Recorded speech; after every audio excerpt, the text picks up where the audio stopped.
إذا قلت لك السلام عليكم ورحمة الله وبركاته لا تبخسني حقي وتقول عليكم السلام، فإن الله يقول وإذا حييتم بتحية فحيوا بأحسن منها أو ردوها.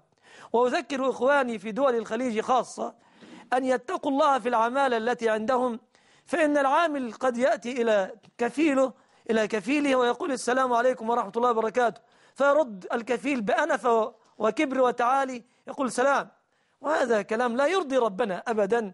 بهذه الطريقة من الكبر والعنجهية عليه أن يتقي الله وأن يرد التحية كما أمره الله عز وجل: وإذا حييتم بتحية فحيوا بأحسن منها أو ردوها. هذا حق للمسؤول، هذا حق للمسلم أن يأخذ حقه من الرد. قال لك السلام عليكم ترد وعليكم السلام، وإن تفضلت وعليكم السلام ورحمة الله، وإن زدت وعليكم السلام ورحمة الله وبركاته.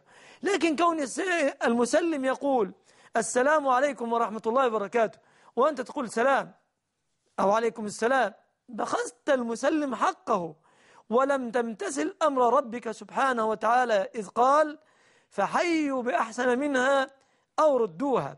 أذكر الأثرياء وأصحاب الوجهات أن يتقوا الله في الضعف، أن يتقوا الله، فالله سبحانه قادر على إزالة ذا المنصب من منصبه وعلى إزالة المال عن صاحب المال. فليتق الله الأقوام في إخوانهم الضعفاء، فإننا جميعا لآدم وآدم عليه السلام من تراب. بارك الله فيكم.